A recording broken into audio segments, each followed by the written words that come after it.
fariimaha kala duwan fariinteedu maanta waxay ku socotaa Somaliland iyo duriyadii reer Sheekh Isaaq haddaadan ahayn walaal hore uga socdo waxaan rabaa inaad ogaataan Mariixaan ma jeerteen ogaadeen dhul bahante dhammaan waxay u heshiyeen inay burburiyaan constitution-ka u dhisan reer Somaliland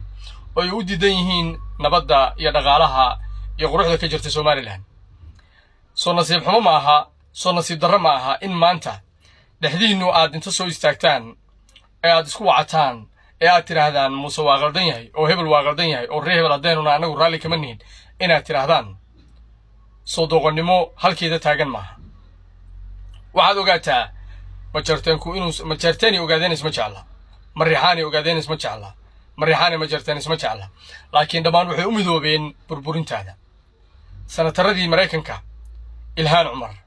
waxaad aragteen warbixinadii ama hadalkii codkii sirta ahaa ee laga duubay waxaad ogtihiin dan iyo farmaajo inaysan heshiis ahayn haddana waxay heshiis ku yihiin burburintiina Agjar iyo farmaajo heshiis ma aha waxay heshiis ku yihiin burburintiina ilmaada reyaalow nimankan irarka wadaagnow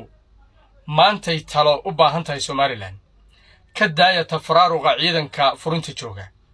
garab istaaga oo heel ku istaaga oo hadalku garab istaaga odayaal dhaqameedyadow maanta ma aha maalinta dhehilaadeen Muuse sidaan yiri ama reer Hebel sidaan yiri maanta maalinta dhehilaadeen ma midnimadiinu waa muqaddas waxay u baahan tahay maanta meeshii ay taagneed 30 sano ka hor 40 sano ka hor oo aad u midowdeen inaad samaystaan constitution jira oo dhisan ay u baahan tahay aniga haddaan ahay wiil erer waxaan idinku garab taaganahay dulmiga ay idinku hayaan nimankan aan dalwadaaganahay nimankan maanta u shiraya aqoon-yahanadooda iyo siyaasiyiintooda inay constitution-kiina dhibaateeyaan jacayl iyo xumaan kala ma waxay arki laayiin waxa Somaliland ka jira dhabta taagana sida ah dhul mahantana waxa loo adeegsanayaa burburintiina dhul bahante burburinta Somaliland loo adeegsanaya laakiin waxaan ku kalsoonahay libaaxyada geeska Afrika ee Somaliland ee furmaha joogan ku kalsoonahay ma fahanti laakiin odayaasha ka daba hadlaya ee dhahaya waxaan waa qaldan yihiin ee dhahaya waxaan waa sidaan ha iska daayaan xilligeedii ma aha xilligeedii ma aha farmaajo 5 sano oo haystay xukuumadda Soomaaliya wuxuu tababarayay dhul mahante